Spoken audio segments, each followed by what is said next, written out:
Bienvenue dans cette minute dédiée au sport. Ici et d'ailleurs, bien entendu, toutes les disciplines ont leur droit de citer dans cet espace du basket. On parle la pétanque, le handball, sans oublier le football, le sport au Cameroun. Mais ici, on parle de toutes les disciplines.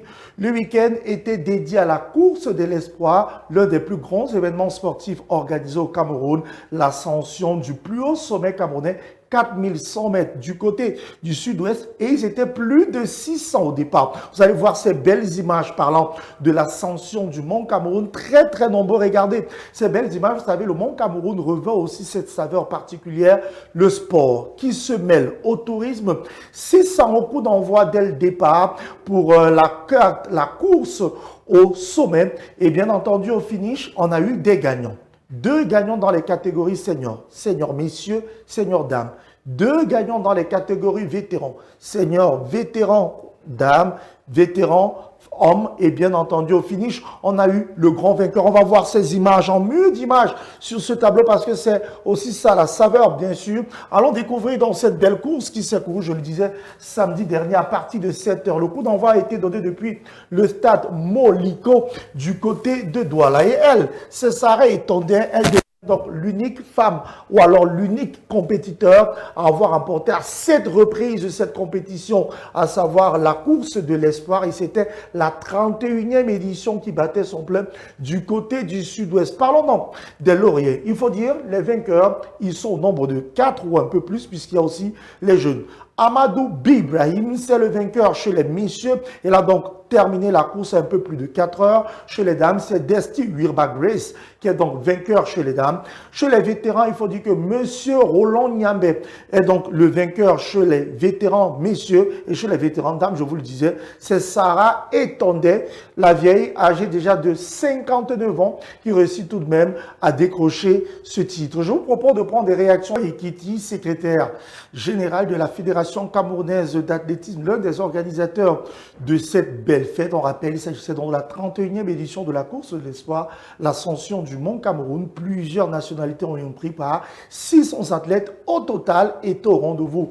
Fermons donc la page athlétisme, ouvrons celle du basketball local. Il faut dire que le week-end était dédié au 3e regroupement senior dames. Et parlant de ce 3e regroupement, on a eu droit à 2 journées, la 6e et la 5e. Commençons d'abord par la 5e qui s'est disputée samedi dernier avec de très beaux résultats que nous allons découvrir tout à l'heure. Vous vous rendrez compte que c'est très animé, loin des compétitions qu'on a pu voir il y a de cela quelques temps avec une surdomination d'overdose, permettez-moi la redondance. Il faut dire que cette année, ça se joue vraiment et il faudra attendre jusqu'aux ultimes journées pour savoir qui va détrôner Overdose pour remporter ce championnat. Commençons donc par cette 5e journée, je vous le disais, qui s'est disputée ici à Yaoundé du côté du gymnase de Fondena.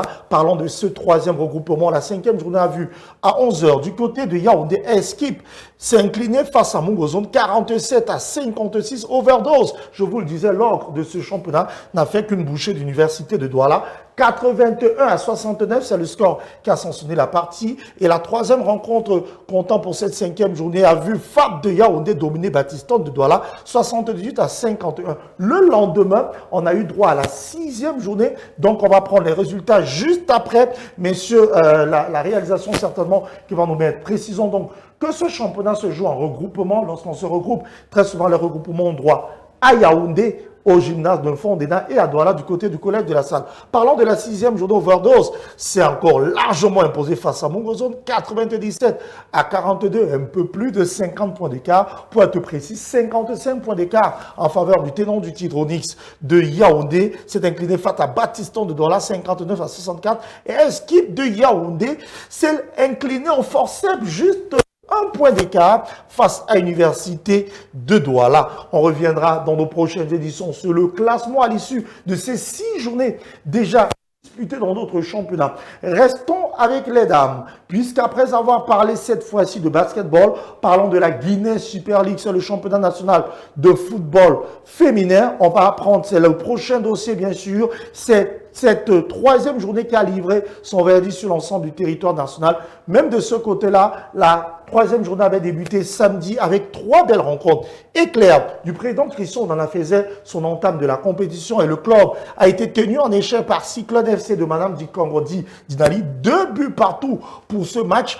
AS FAP, ça a aussi été tenu en échec par AS Dimaba, un but partout. C'était le Guinée-Siko. Vous verrez qu'il y a une joueuse qui est sortie du lot, notamment côté AS Dimaba. On en parlera tout à l'heure. Authentique du président Banlok n'arrive pas à décoller depuis le début du championnat. La formation s'est à nouveau inclinée face à Itambon, 0 but contre 1. Jasport a été tenu en échec par Vision Foot, un but partout. FC Bolova, et oui, le club du Sud respire face au promu à Gaï depuis 2-0 et l'équipe, le tenant du titre, s'est imposé face à Louvre Minprov sur le score de 2-0. Prenons les prochaines images, je vous le disais.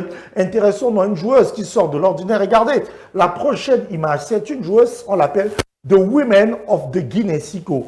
Pourquoi? C'est la gardienne du club AS Dibaba qui a remporté, bien sûr, on va prendre cette prochaine image, qui a remporté le titre de Women of the Guinée-Siko. Cette dame est sortie de l'ordinaire et d'après l'organisateur, à chaque journée, on essaie de faire une femme la meilleure joueuse de la journée et c'est elle. Elle a reçu son prix demain. Déjà là, c'est la victoire de FC Bolova. Prenons The Women of the Guinée-Siko. Je vous le disais tout à l'heure, après la victoire de FC Bolova, qui a permis au club de rester au contact de l'équipe.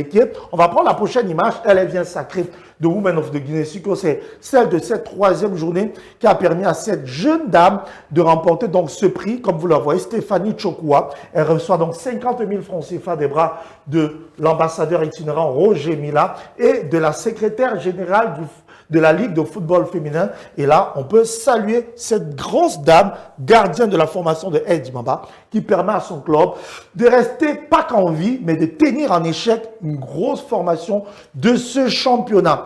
Fermons donc le chapeau des dames. Intéressons-nous, messieurs, parce qu'il n'y avait pas que la Guinée Super League qui s'est disputée le week-end.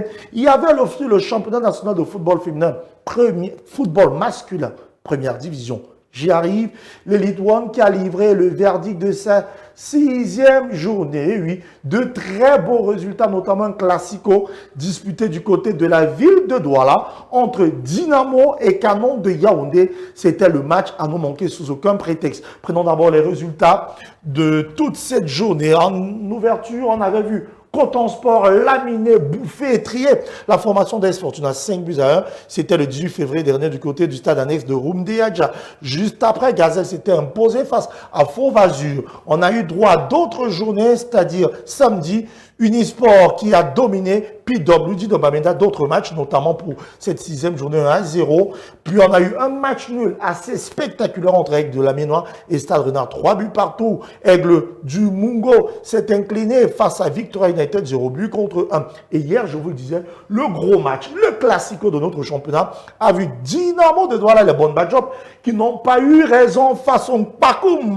Canon qui est allé résonner, retentir du côté de Douala, 2-0. La Panthère, contre toute attente, ou alors, d'aucuns diront que c'est logique, s'est incliné du côté de Banjoun face au tenant du titre, la colonne du Djailobo. Très rapidement, le classement à l'issue de cette journée. Gazelle FA pour l'heure en tête avec 13 points suivi de Unisport. Coton Sport qui compte actuellement 12 points. PWD de Bamenda, 12 points. Dynamo avec 10.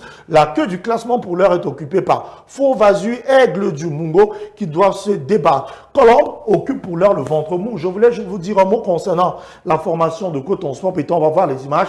David Pagou pour l'heure fait de Coton Sport de Douala, de Coton Sport de Garoua, l'unique club invaincu de ce championnat. Regardez, en 6 matchs, c'est 0 défaite, 3 victoires, 3 matchs nuls. Depuis son retour de la Coupe d'Afrique, ce monsieur est invincible dans notre championnat national. On va rapidement prendre 2 dernières actualités au pas de course. Juste un mot sur le Ballon d'Or en vous disant que ce vendredi, vous aurez l'identité. Là, c'est le score du Classico. Fermons la page de l'Elite One. Parlons du Ballon d'Or. Je vous le disais, dans les prochains jours, plus précisément vendredi 27 février 2025, on sera calé sur l'identité du Ballon d'Or. C'est bien sûr la grosse récompense qui viendra, la cérémonie de récompense qui viendra récompenser le meilleur joueur de la saison chez les hommes, le meilleur joueur de la saison chez les femmes, le meilleur gardien, meilleur entraîneur. Bref, c'est le dossier Ballon d'Or qui sera bien sûr décrypté dans nos émissions spécialisées. Bouclons, vous le voyez, c'est jour J-4, on parle du jour J-5. On va refermer ce dossier, prendre peut-être une nouvelle, juste une, pourquoi pas, de la NBA. On me fait un clin d'œil de l'autre côté qu'on va avoir des nouvelles de la National Basketball Association. Il faut dire que la NBA s'est disputée cette nuit. On a eu de très beaux résultats. Mais pour ouvrir ce dossier dédié à la NBA, mesdames et messieurs, je préfère qu'on commence par une actualité qui vous fera certainement plaisir. Il s'agit du classement des joueurs les plus payés de NBA qui vient d'être rendu public. Vous verrez qu'il y a un Camerounais d'origine qui se comporte très bien en termes de salaire. C'est Joel Embiid, le big man, le franchise player des Philadelphia Sixers. Il a 55,2 millions de dollars. C'est donc c'est l'actuel deuxième joueur le plus payé de la NBA, juste derrière Stephen Curry, qu'on ne présente plus, la star des Golden State, et Joel Embiid est deuxième. On retrouve quand même l'homme qui a triple MVP de la NBA, Nikola Jokic, qui est juste à égalité avec Joel Embiid, juste derrière Kevin Durant, Anthony Davis, et bien sûr Karl Anthony Towns, toutes ces stars, mais clin d'œil à Joel Embiid. Juste quelques résultats, si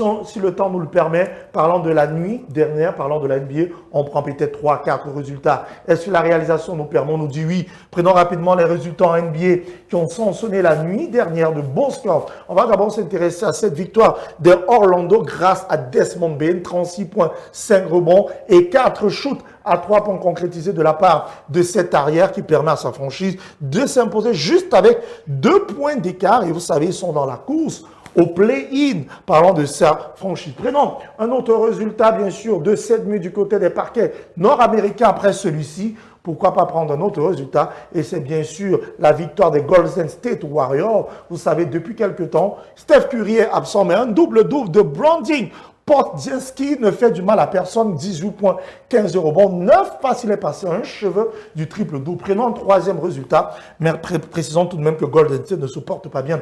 Un troisième résultat pour sortir, pourquoi pas? Nous sommes dans la NBA et on va se dire certainement après ce troisième résultat, bye bye. On a voulu qu'on parle des Spacers, d'un certain Pascal Siakam qui se sont inclinés cette nuit. Il faut dire que la franchise des Mavs n'a été sans pitié. Chris Middleton est au sommet de sa forme, 25,7 rebonds, 7 passes. C'est avec cette information qu'on va mettre un terme à cette première édition du Journal des Sports.